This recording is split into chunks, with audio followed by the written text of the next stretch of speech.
देखो तो आज हमें स्क्रू गेज देखना है, ठीक है। स्क्रू गेज का यूज़ तब करते हैं जब हमें वर्नियर कैलिपर से भी ज़्यादा प्रिसाइज रीडिंग चाहिए होती है। हमने पिछले टर्म में बताया था कि वर्नियर कैलिपर्स, मेन स्केल और स्क्रू गेज ये स्टेप बाय स्टेप जो है और ज़्यादा एक्यूरेट होते चले जाते हैं।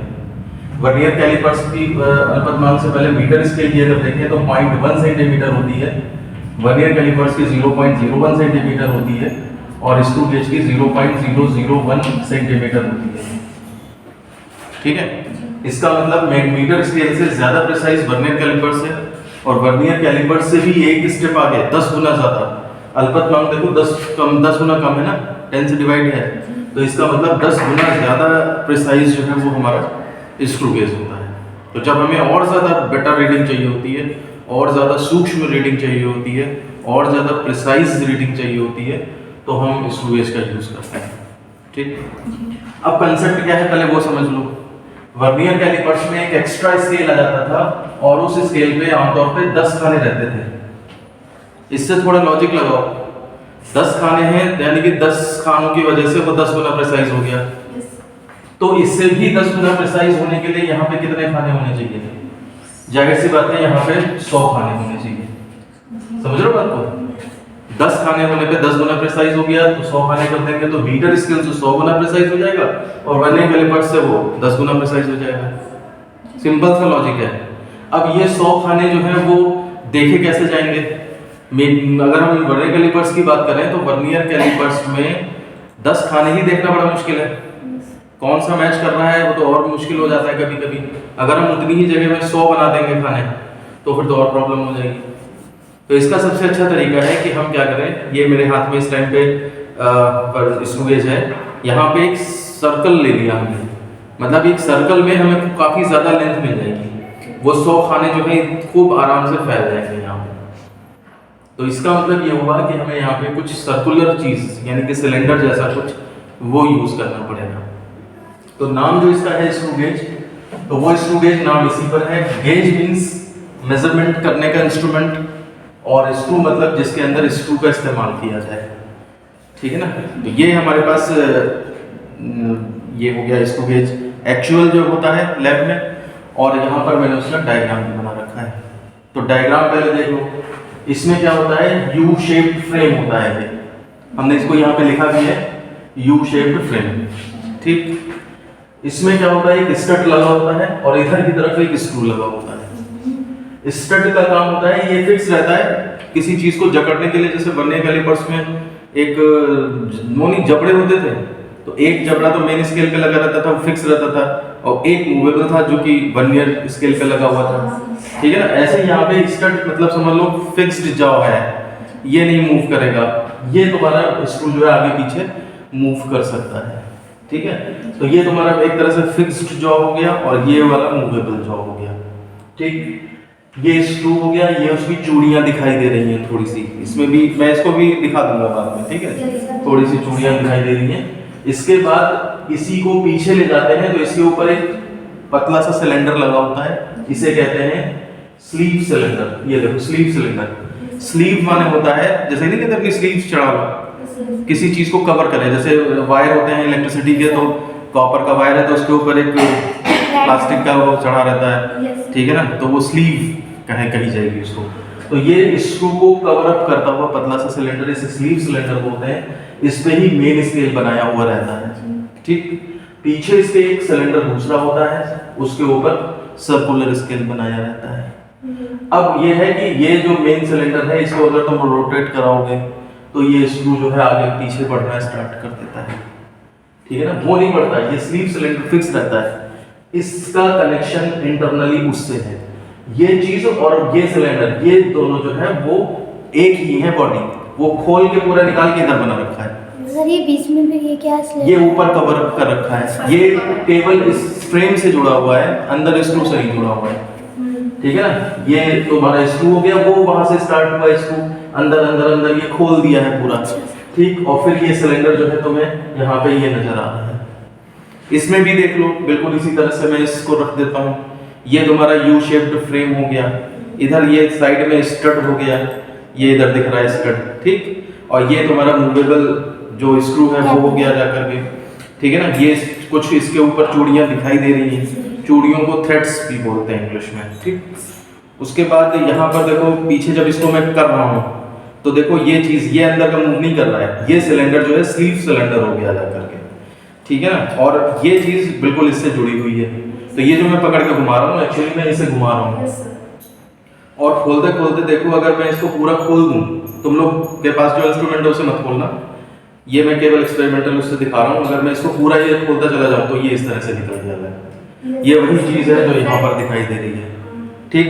ये तुम्हारी वो स्लीव अलग, स्लीव सिलेंडर अलग होके आ गया, यू फ्रेम हो गया जा करके, स्टड हो गया, ठीक, सारी चीज़ें दिख गई। ये इसके अंदर स्क्रू हो गया जा करके इस बड़े वाले सिलेंडर पे, ठीक है। इसको थिम्बल भी बोलते हैं कभी कभी, थिम्बल या सिलेंडर। इसके ऊपर सर्कुलर स्केल है। अब चूंकि थिम्बल नाम है तो इसलिए थिम्बल स्केल भी बोल सकते हैं। कंफ्यूज करने के लिए वाइवा में पूछ सकते हैं थिम्बल स्केल बताओ कहाँ है इसमें। अब तुम कहोगे हमने सर्कुलर स्केल पढ़ा हुआ है तो थिम्बल कहाँ, पता नहीं। तो इसका मतलब जितने भी नाम होते हैं बुक्स में आने सारे चाहिए तुम्हें। टफ करेगा कोई चीज़ तुम्हारे लिए तो वो वैसा नाम पकड़ लेगा जो तुमने कभी सुना नहीं था। समझ रहे हो बात को? ये एक कंसेप्ट होता है फिजिक्स में, लॉजिक गेट। लॉजिक गेट, अब इसको हिंदी में तर्क द्वार पढ़ा जाना चाहिए, ठीक है ना। गेट का मतलब द्वार और लॉजिक का मतलब तर्क हो गया। तो जब मैं जिस पोस्ट पे हूँ इस टाइम पे, इसके इंटरव्यू के लिए जब इलाहाबाद में गया था तो उन्होंने वहाँ पर जो है वो हमसे लॉजिक गेट नहीं पूछा बल्कि तर्क द्वार पूछा कि तर्क द्वार क्या होता है ये बताओ। तो अब हमने पूरा दिमाग लगा लिया उस टाइम पे, क्योंकि प्रेशर पहले ही रहता है तो पूरा दिमाग लगा लिया, लेकिन नहीं, मैंने सीधे सॉरी बोल दिया। क्योंकि बताया जाता है कि अगर कोई क्वेश्चन ना पता हो तो सीधे सॉरी बोल दो, बजाय इसके कि गलत आंसर देने के। टाइम अपना भी मत बर्बाद करो और उनका भी मत बर्बाद करो। सॉरी बोल दिया, बोले अरे इतनी सिंपल सी चीज़ नहीं आती आपको, तो सोचिए आप बता सकते हैं इसको, लेकिन आप तो फिर इससे तर्क से तो लॉजिक पढ़ा सोचा मैंने, फिर भी थोड़ी देर तक दिमाग में नहीं आया।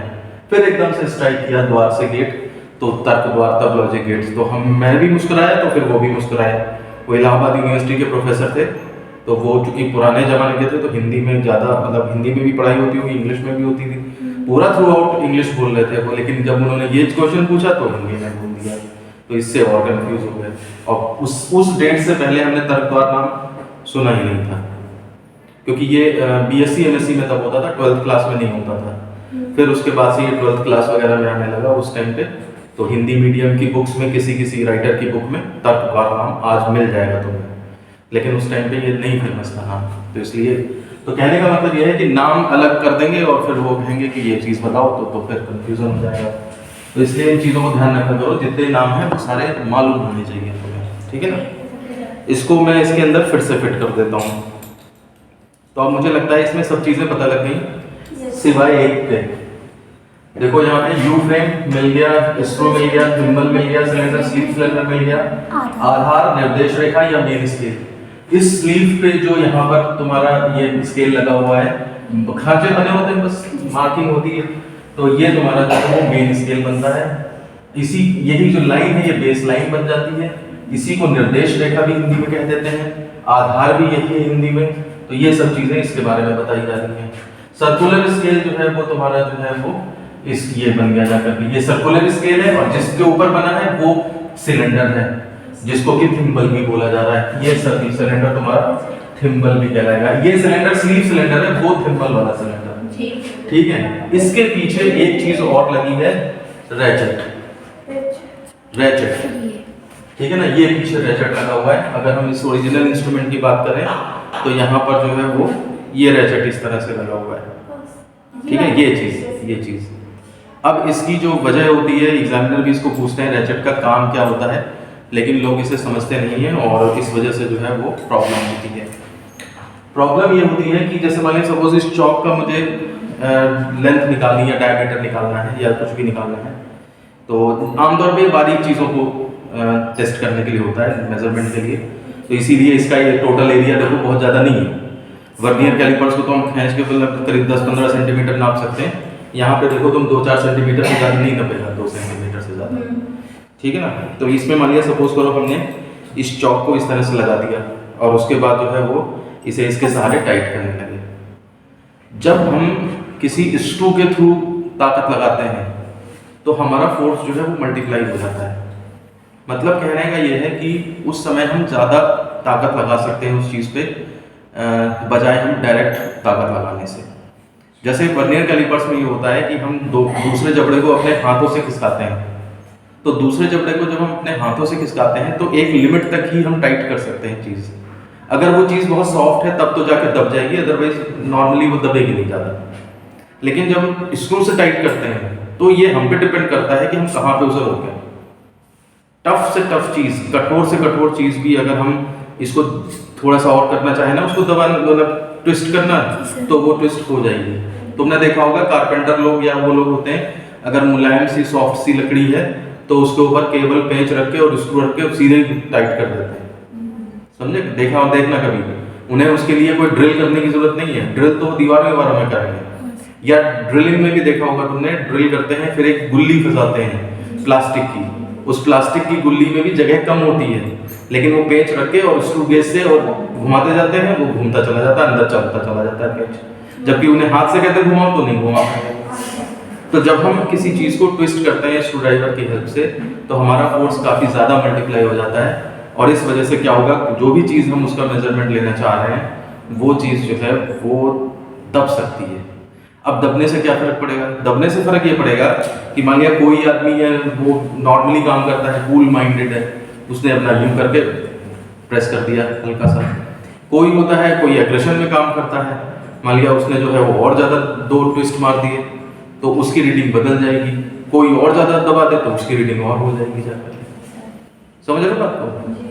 तो इसके लिए जो है वो रैचेट का हेल्प ली गई है। यहाँ पे इसका प्रोविजन दिया गया है। रैचेट की हेल्प से हम क्या करते हैं कि हर बार जो भी ऑब्जेक्ट यहाँ पे लगाओगे उसको एक जैसा हर बार प्रेस किया जाएगा।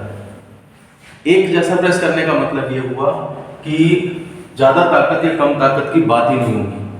इसको जब हम जैसे मान लिया सपोज करो ये हमारा स्क्रू गेज है, इसको जैसे मान लिया अभी हमने काफी खोल लिया, अभी ये चौक बहुत कम साइज की है और ये स्क्रू बहुत ज्यादा खुल गया, तो इस टाइम पे तो जब हम टाइट करना शुरू करेंगे तो चाहे रैचेट घुमाओ चाहे ये घुमाओ कोई फर्क नहीं पड़ता। रैचेट नहीं घूमेगा, सिलेंडर और रैचेट दोनों साथ घूमेंगे। जब पास आने लगे जब ये टाइट होने लगे तो सिलेंडर छोड़ देते हैं और रैचेट को घुमाते हैं। तो रैचेट की हेल्प से होगा ये कि रैचेट घूमते घूमते रैचेट सिलेंडर साथ घूमेंगे। जब ये कांटेक्ट हो जाएगा इनके बीच में, उसके बाद जब ट्विस्ट करोगे तो केवल रैचेट घूमेगा, सिलेंडर नहीं घूमेगा।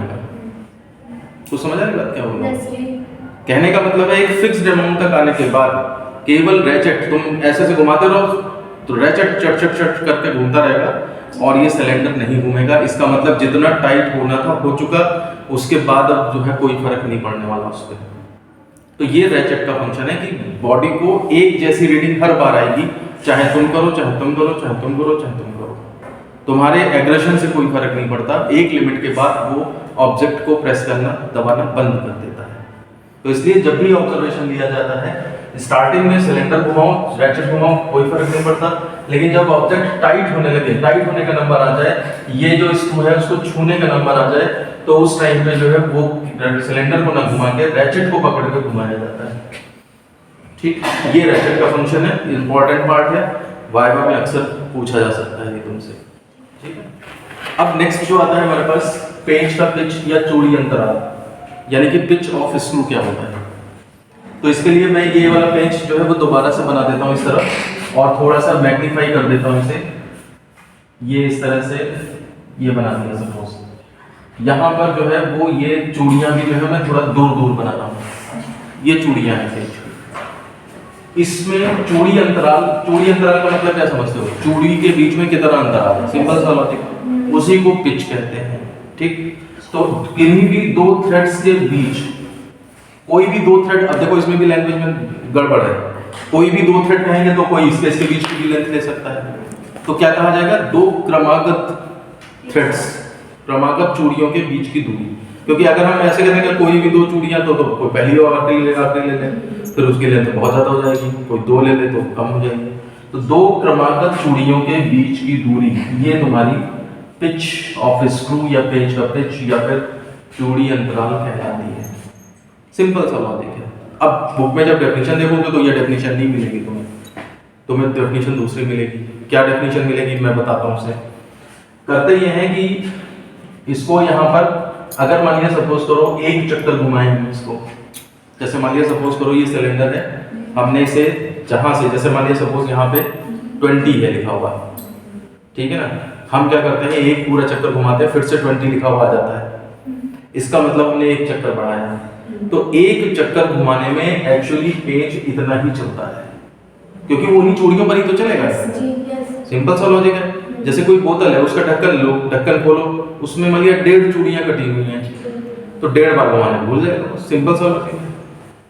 तो ऐसे ही यहाँ पर डेफिनेशन बनाने के लिए कहा जाता है कि किसी पेज को जैसे 5 चक्कर घुमाया तो 5 चक्कर घुमाएंगे तो कितना चल जाएगा, 5 चूड़ियां चल जाएगा, डिवाइडेड बाई कितने चक्कर चलाए, 5 चक्कर में चली गई दूरी, 5 चक्कर में चली गई दूरी 3 4 5 मान लिया यहाँ तक चले, डिवाइडेड बाई चक्करों की संख्या। जैसे 5 मिलीमीटर अगर वो चल गया और चक्कर 5 लगे तो इनका रेशियो ले लो, ये तुम्हारा क्या कहलाता है, पेज का पेज। मतलब किसी पेज द्वारा, ठीक है ना, 5 चक्करों में चली गई दूरी डिवाइडेड बाई 5, ऐसे कह लो डेफिनेशन, या n चक्कर घुमाने पे कह लो कि n चक्कर घुमाने पे उसके द्वारा चली गई दूरी है ना, और n का रेशियो, जितने चक्कर है उनका रेशियो, ये पिच कहलाता है। या ऐसे कह सकते हो किसी पेज को घुमाने पर उसके द्वारा एक चक्कर में चली गई दूरी, वो भी पिच कहलाएगी। ये भी एक चक्कर में तो निकला अल्टीमेटली। तो कई किताबों में कई तरह से डेफिनेशन दी होती है, लेकिन सबका मतलब एक ही होता है कि 2 क्रमागत चूड़ियों के बीच की दूरी, ये तुम्हारी पिच कहलाती है। और स्क्रू गेज में जो है थ्रेड्स ज़्यादातर 99% जो है वो 1 mm पे ही कटे होते हैं, ये 1 मिलीमीटर पे ही काट के ये स्क्रू गेज में बनाया जाता है। तो ज़्यादातर जो स्क्रू गेज होते हैं उनकी पिच जो होती है वो 1 mm होती है, ठीक है। ये 1 mm जो है यहाँ पे ये होती है। तो ये चीज़ जो है वो थोड़ी सी ध्यान देनी चाहिए तुम्हें, हो सकता है एग्जामिनर पूछ ले, अदरवाइज बहुत ज़्यादा इंपॉर्टेंट नहीं है, ठीक है ना। अच्छा, जितना ये चलेगा उतना ही तुम्हारा यहाँ पर जो है वो स्केल पे मार्किंग भी लगी हुई है। ये जो मेन स्केल है इसमें मिलीमीटरों में ही कटा हुआ है। तो अगर तुमने इसके अंदर नहीं है सर। हाँ, तो अगर तुमने मान लिया 5 चक्कर चला दिए तो यहाँ पे ये 5 खाने आगे बढ़ जाएगा। तो 5 जितने खाने चलाओगे वो डिवाइडेड बाई 5 कर दोगे जाकर के, तुम्हारे पास पीछे आ जाएगा यहाँ पे, ठीक है ना। तो कभी कभी क्या होता है स्क्रू गेज के केस में पिच को इस तरह से ना डिफाइन करके सिंपल ये मेन स्केल रीडिंग भी ले लेते हैं। ये मेन स्केल पर एक खाना, मेन स्केल पर एक खाने की लंबाई, तो एक खाने की लंबाई वो भी तो 1 mm की होगी। तो इसलिए अल्पतमांक का जब सूत्र निकालेंगे हम अभी, तो कुछ किताबों में पिच अपॉन समथिंग लिख देते हैं, कुछ किताबों में मेन स्केल के पे ऊपर एक खाने की संख्या अपॉन टोटल खाने की संख्या, कई तरह से मिलता है फॉर्मूला। तो कंफ्यूज होने की जरूरत नहीं है, हर जगह बात एक ही करी जा रही है। तो ये पिच होता है, पिच को कंफर्म कर लो, उसके बाद हम तब इस अल्पतमांक पे आएंगे। नेक्स्ट अब आता है स्क्रू गेज का अल्पतमांक, least count of screw gauge. तो लीस्ट काउंट का जैसे वर्नियर कैलिपर्स में फॉर्मूला था वैसे यहाँ पे भी फॉर्मूला होता है 1 मेन स्केल डिवीजन, यानी कि मुख्य पैमाने पर एक खाने की लंबाई, या फिर कुछ किसी किताब में पिच भी लिख देंगे यहाँ पे, समझ रहे हो बात को, पिच अपॉन, और फिर सर्कुलर स्केल पर कुल खानों की संख्या, कुल खानों की संख्या। बिल्कुल ऐसा ही जो है वो फॉर्मूला वर्नियर कैलिपर्स में भी होता था, एक मुख्य पैमाने के एक खाने की लंबाई अपॉन वर्नियर पैमाने पर कुल खानों की संख्या। सेम ऐसे यहाँ पे मुख्य पैमाने पर एक खाने की लंबाई और डिवाइडेड बाई सर्कुलर स्केल यहाँ पे बस आ जाएगा और एक कुल खानों की संख्या। यहाँ पर जो है वो देख लेना चाहिए कि ये 1 mm है ज़्यादातर, और सर्कुलर स्केल पे कुल खानों की संख्या जो है वो डिपेंड करता है कि तुम्हारे पास कैसा इंस्ट्रूमेंट है। तो यहाँ पर जो हमारे पास इंस्ट्रूमेंट है तो उसकी बात अगर हम करें तो देखो ये 80-90 करके इस तरह से जाएगा 0, और उसके बाद 80 लिखा होगा, पीछे से ऐसे घूम के आएगा, ठीक है ना। 20-20 पे ऊपर मार्किंग है तो 0, 20, 40, 60, 80 और फिर 0 हो जाएगा। तो 80 के बाद 0 यानी कि 20 खाने और हैं तो 100 हो गए खाने। तो अगर 100 है तो 100, 50 भी होते हैं कभी कभी, तो वो देख लेना चाहिए। बहरहाल हमारे पास 100 खाने हैं सर्कुलर स्केल पे, तो अपॉन में 100 कर दिया हमने, तो यहाँ पर क्या हो जाएगा 0.01 मिलीमीटर, या फिर सेंटीमीटर में लिखना ज़्यादा पसंद करेंगे तो 001 सेंटीमीटर। सारी अल्पतमांक जो चाहे मीटर स्केल की हो, चाहे स्क्रू गेज की हो, चाहे मैकेनिकल, सब सेंटीमीटर में ही रिप्रेजेंट करी जाती है। तो थोड़ा सा हमें आइडिया रहता है कि पॉइंट के कितने प्लेस तक वो निकाल के दे रहा है, तो यहाँ पे पॉइंट के 3 प्लेस तक की एक्यूरेसी आ जाती है। इसकी लीस्ट काउंट वर्नियर कैलिपर से 10 गुना कम है और मीटर स्केल से तो 100 गुना कम है। उतना ही जितने गुना ये कम होगी लीस्ट काउंट, इंस्ट्रूमेंट हमारा उतना ही ज़्यादा प्रिसाइज होता चला जाता है, उतना ही ज़्यादा सूक्ष्म, एक्यूरेट तो नहीं करना चाहिए, सूक्ष्म होता चला जाता है। तो अब आ जाते हैं शून्यांक त्रुटि पे। जैसे वर्नियर कैलिपर्स में शून्यांक त्रुटियाँ होती थी, वैसे ही यहाँ पर भी शून्यांक त्रुटियाँ होती हैं, क्योंकि इंस्ट्रूमेंट काम करते करते उसमें वेयर एंड टियर होता है। कोई चीज़ लग जाए उस पर, कोई चीज़ घिस जाए, कोई चीज़ कुछ हो जाए, चूड़ियों के बीच में बार बार वो चूड़ियाँ ऊपर उसके मूव करेंगी तो वो घिस जाए, या कुछ भी हो सकता है इस तरह की चीज़। तो इसमें ये होता है कि अगर हम मेन स्केल ये है और सर्कुलर स्केल ये है, ठीक है, ये मानिए सर्कुलर स्केल है और इसको हम घुमाना स्टार्ट करते हैं, और जो स्टड और जो स्क्रू है उसको हम पूरा एक साथ लगा देते हैं। जैसे मानिए सपोज ये स्क्रू गेज है, तो हमने इसको यहाँ पे मिलाया और बिल्कुल इसको कांटेक्ट में ले आए, तो इस समय इंस्ट्रूमेंट जो है वो चेक करा जा रहा है कि ये सही है या नहीं। तो इस समय कंडीशन ये होनी चाहिए कि बेस लाइन जो है वो ये यहाँ पे होनी चाहिए और इसके सामने ही सर्कुलर स्केल का 0 होना चाहिए। समझ रहे हो बात को? और ये बिल्कुल 0 पहली लाइन इसकी यहाँ पे होनी चाहिए। ये तो मैंने बना दिया 0 यहाँ पे, बल्कि एक्चुअल कंडीशंस में तो वो छुपा होता है थोड़ा सा, क्योंकि ठीक वहीं पे उसे होना होता है। कोई चीज़ जब ठीक वहीं पे होगी तो जाहिर सी बात है पीछे वाली चीज़ को छुपा लेगी। जैसे लाइन बनाते हैं ना, तो कहते हैं कि तीसरे का सर न दिखाई दे, अपने सामने वाले का सर दिखाई दे, तीसरा सर न दिखाई दे, तो ऐसा हर कोई सोच ले तो अपने आप लाइन सीधी हो जाती है। तो ऐसे ही यहाँ पर जो है वो अगर इस तरह की कंडीशन है तो हमारा इंस्ट्रूमेंट जो है सही कहा जाता है। लेकिन काम करते करते होता यह है कि ऐसी चीज़ नहीं हो पाती है। तो नहीं हो पाती है तो फिर जाहिर सी बात है 0 या तो नीचे रह सकता है या ऊपर रह सकता है। तो नीचे रह सकता है या ऊपर रह सकता है, उस हिसाब से हमारी 2 कंडीशंस बन जाती है। पहला ये धनात्मक शून्यांक त्रुटि होता है, जिसमें हमारा 0 जो है वो बेस लाइन से थोड़ा सा नीचे रह जाता है। तो जब ये बेस लाइन से थोड़ा नीचे रह जाएगा तो खाना जो मैच करेगा वो 5, 4, 5, 6, 7, 10, 12, 15, 20, 25, 40 ऐसे मैच करेगा। और अगर मान लीजिए सपोज करो 0 जो है वो बिल्कुल स्टड और स्क्रू मिलाने पर 0 ऊपर चला जाता है, मतलब खाना जो मैच कर रहा है, तो धनात्मक शून्यांक त्रुटि ये हो गई तुम्हारी, जिसमें कि 0 जो है वो नीचे को रहता है, 5, 6, 7 इस तरह, मतलब लेस देन 50 वाला खाना मैच करेगा, और यहाँ पर 0 ऊपर निकल जाता है, जिसमें कि फिर 99, 90, 100, मतलब 8, 98 ऐसे करके मोर देन 50 वाला खाना जो है वो मैच करेगा। तो ये याद रखना कि 0 जो है वो बेस लाइन से ऊपर और नीचे, इस हिसाब से शून्यांक त्रुटियां होती हैं। निकाली कैसे जाती है? तो पॉजिटिव 0 निकालने के लिए क्या करते हैं, वही तरीका प्लस n × LC। n क्या है? वो खाना जो बेस लाइन से मैच कर रहा है।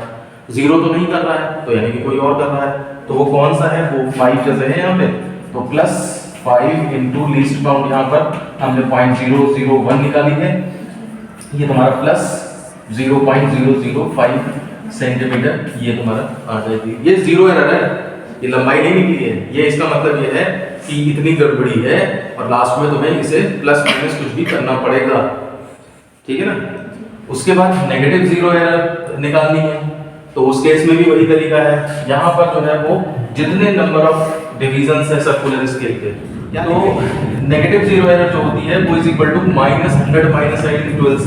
ये 100 जो है डिविजन्स हैं, अगर 50 है तुम्हारे इंस्ट्रूमेंट में तो 50 रख दो यहाँ पे, ठीक है। जितने भी हो यहाँ पे -n × लीस्ट काउंट और माइनस साइन लगा देते हैं। जैसे यहाँ पे 95 मैच कर रहा है तो -100 - 95 × 0.01, तो ये मिला के 5 है ना, इंटू 0.001, और ये इज इक्वल टू -0.005 सेंटीमीटर, इतना आ जाएगा।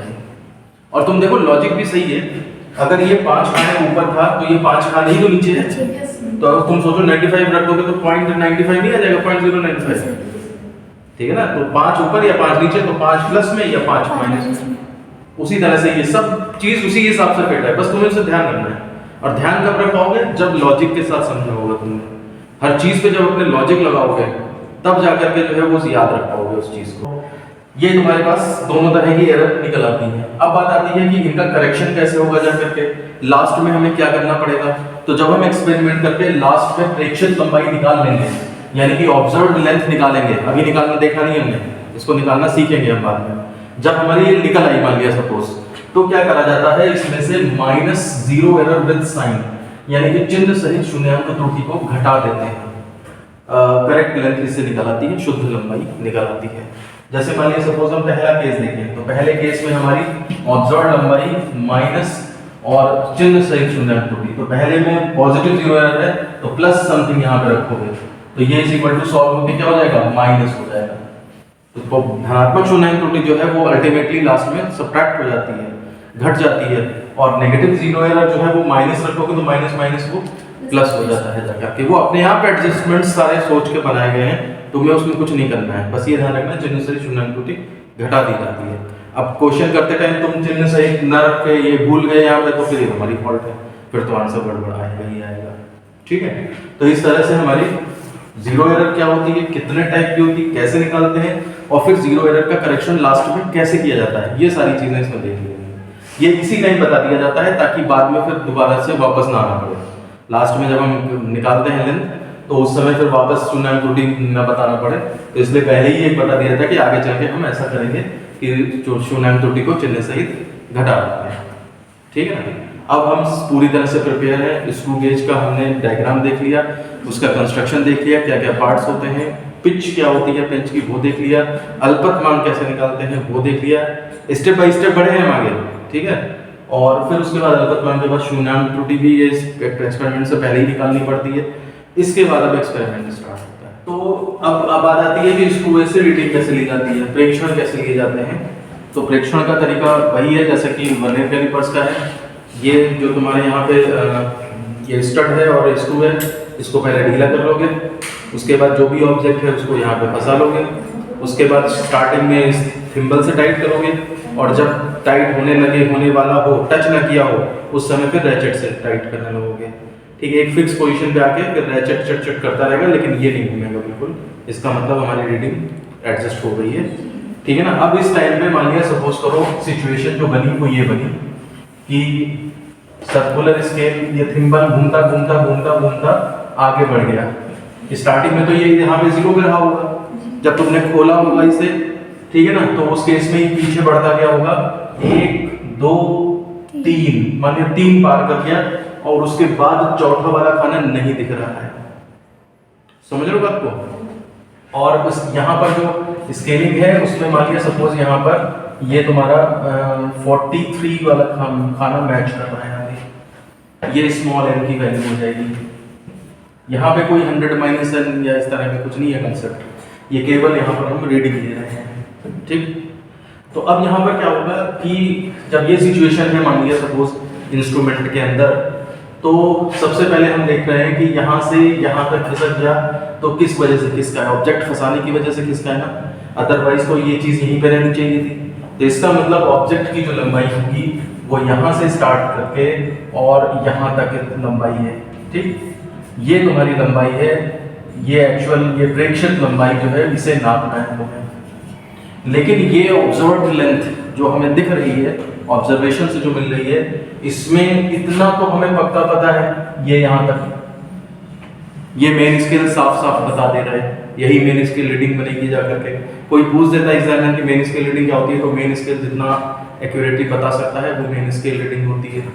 तो इतना तो ये तुम्हारा क्या बन जाएगा, MSR यानी कि मेन स्केल रीडिंग। जो ये एक्स्ट्रा नहीं बता पा रहे हैं, यही तुम्हारा वर्नियर सर्कुलर स्केल रीडिंग है, और इसी के लिए हम इस इंस्ट्रूमेंट का यूज कर रहे हैं। इसका मतलब total observed length is equal to MSR plus CSR होना चाहिए। तो टेबल जो बनेगी हमारी, उसके कॉलम्स बिल्कुल कोई रटने की जरूरत ही नहीं है किसी को। MSR मुख्य पैमाने का पाठ्यांक मतलब मेन स्केल रीडिंग, वृत्तीय पैमाने का पाठ्यांक यानी कि सर्कुलर स्केल रीडिंग, और दोनों को टोटल कर दिया तो प्रेक्षित लंबाई आ गई। सीधा कंसेप्ट अगर सीखता है कोई, तो उसे कोई चीज रटने की जरूरत ही नहीं पड़ती है, सब अपने आप निकालते चले जाओगे। और जैसे वर्नियर कैलिपर्स में देखा था कि ये चीज कैसे निकलती है, तो n into least count. n वो नंबर है जो डिवीजन मेन स्केल से मैच कर रहा है। वहां पे वर्नियर स्केल का डिवीजन होता था जो मैच करे, यहाँ सर्कुलर स्केल का वो डिवीजन है जो मैच करे। तो अब जैसे मान लीजिए सपोज इस सिचुएशन में हम लिखें तो मेन स्केल रीडिंग 3 mm पूरा पड़ रहा है, तो मेन स्केल रीडिंग जो है वो 3 mm लिखो या फिर सेंटीमीटर में लिखोगे तो 0.3 सेंटीमीटर, ये तुम्हारी मेन स्केल रीडिंग होगी।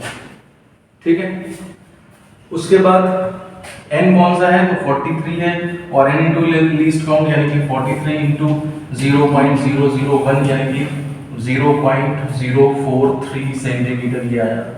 अब प्रेक्षण लंबाई कैसे निकलेगी, इसमें ये MSR प्लस CSR ये दोनों जोड़ दिए जाएंगे, तो ये तुम्हारा टोटल मिल गया 0.3 प्लस 0.3 प्लस 0.043 यानी कि 0.343 सेंटीमीटर, ये हमारे पास लेंथ निकलेगी जाकर के।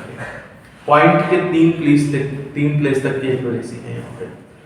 अब इसके बाद अगर तुमने बहुत मेहनत से बहुत अच्छी तरह से तुमने निकाली है रीडिंग, तो अगली रीडिंग में जानते ही वो क्या करना पड़ता है, वो शॉर्टकट अपना चलता है कि एक कम पे कर दो 42 और एक ज़्यादा पे कर दो 44, ये चीज़ वही रखना, ये चीज़ वही रखना, उसी हिसाब से ये चेंज हो जाएंगे। तो 0.344 आ जाएगा, यहाँ नहीं 342 आ जाएगा, और यहाँ पर 0.344 आ जाएगा, और उसके बाद तीनों नंबर ले लो। कहा तो देखो नियम तो यही कहता है कि अलग अलग डायरेक्शन से उसको, जैसे चौक है तो उसको इधर से उधर फंसा के देखो कि क्या पता कहीं से कुछ बनावट में उसकी गड़बड़ हो या इस तरह, लेकिन वैसा कुछ नहीं करते, और सीधे जो है वो 3 रीडिंग इस तरह से लेके फिर इसके बाद मीन ले लेंगे हम, और मीन लेंगे हमें ऑब्जर्व्ड लेंथ निकल आएगी। फिर वो जीरो एरर का करेक्शन जो बताया था, जब इसका माध्य ले लोगे, मैं हल्का सा रफ आइडिया यहाँ पे लिख देता हूँ कि प्रेक्षण लंबाई इज इक्वल टू ये तीनों चीजें, ये तीनों जो आएंगे ऑब्जर्वेशंस प्लस ये बाई 3 किया। अब ये वैल्यूज रखोगे तो आंसर तुम्हारा यही आएगा 0.343, क्योंकि बीच का यही है ना, इस वजह से इतना ही है, ऑब्जर्व्ड लेंथ आ जाएगी। उसके बाद corrected length is equal to observed length minus zero error with sign, तो ये तुम्हारा 0.343 यहाँ हो जाएगा, माइनस विद साइन जो भी एरर रही हो यहाँ रखोगे, और सॉल्व होकर के हमारे पास समथिंग सेंटीमीटर इस तरह से ऑब्जेक्ट की लंबाई निकल आएगी। ये स्क्रू गेज से लेंथ नापने का एक्चुअल प्रोसेस, टोटल प्रोसेस होता है। तो स्टूडेंट्स, आज के वीडियो में हमने स्क्रू गेज के बारे में डिटेल से देखी है। मुझे उम्मीद है कि सारी चीज़ें आपके समझ में आ गई होंगी। कोई भी क्वेरी है, कोई भी डाउट है, कोई चीज़ रह जाती है तो आप इसको कमेंट बॉक्स में हमसे पूछ सकते हैं। हम पूरी कोशिश करेंगे कि आपकी बातों का जवाब दें, और संभव हो सका तो अगर बहुत बड़ा टॉपिक हुआ कोई तो हम उसके ऊपर वीडियो भी बनाएंगे। और किन चीज़ों में आपको वीडियो चाहिए वो भी हमें कमेंट बॉक्स में बताएं। वीडियो पसंद आया है तो लाइक ज़रूर करें, और कमेंट में अपने एक्सपीरियंस शेयर करें मुझसे, और चैनल में पहली बार है मुझे सब्सक्राइब जरूर कर लें, क्योंकि हम आपको कैरियर से रिलेटेड इन्फॉर्मेशन और लेटेस्ट न्यूज़ इनसे भी रिलेटेड इन्फॉर्मेशन देते रहते हैं। और व्हाट्सएप ग्रुप में अगर आप ज्वाइन नहीं है तो व्हाट्सएप ग्रुप में ज्वाइन होने के लिए आप हमें हमारा जो फ़ोन नंबर है 7376292424, इस पर आप व्हाट्सएप कर सकते हैं अपना नाम, ब्रांच और अपनी सेमेस्टर और कॉलेज का नाम, ये 4 चीज़ें लिख के आप भेज दीजिए, और तो मैं आपको व्हाट्सएप ग्रुप में ज्वाइन कर दूँगा, और उसमें आपको जो है वो थोड़ा सा फास्ट न्यूज़ मिलती रहेंगी, क्योंकि उसमें हम डेली के डेली लिंक देते हैं, क्लासेस भी देते हैं उसमें। तो अगर आप ग्रुप में नहीं ज्वाइन है तो ग्रुप में ज्वाइन हो जाइए, और नाम और ये सब सेंड करेंगे तो आप प्रीमियम मेंबर बन जाएंगे हमारे, और कभी भी आपको कोई दिक्कत होती है तो आपको हम पहले रिस्पॉन्स दे पाएंगे, क्योंकि आपका नाम हमारे फ़ोन में सेव रहेगा। और ध्यान दें, जो नंबर मैंने बताया है इस पर कॉल कभी ना करें, क्योंकि ये मेरा मेन नंबर है, कई और कॉल्स भी आती हैं इस पर, तो इसलिए कॉल करने से हमेशा बचें। कितना भी इमरजेंसी हो कॉल बिल्कुल ना करें, आप व्हाट्सएप पे बात करें। अगर टाइम होगा तो मैं आपसे कॉल करने के लिए व्हाट्सएप पे ही कह दूँगा, तब आप कॉल पर बात कर लें। अदरवाइज़ फिर थोड़ा सा जैसे बिजी रहते हैं, और उस केस में अगर आप कॉल करते हैं तो फिर कुछ इरिटेशन में कुछ निकल जाता है, तो उनसे तो फिर उसकी मतलब एक ऐसा माहौल क्रिएट हो जाता है जो हमें भी नहीं अच्छा लगेगा और आपको भी नहीं अच्छा लगेगा। तो उम्मीद है बातों का ध्यान रखेंगे। मिलते हैं आपसे नेक्स्ट वीडियो में। धन्यवाद।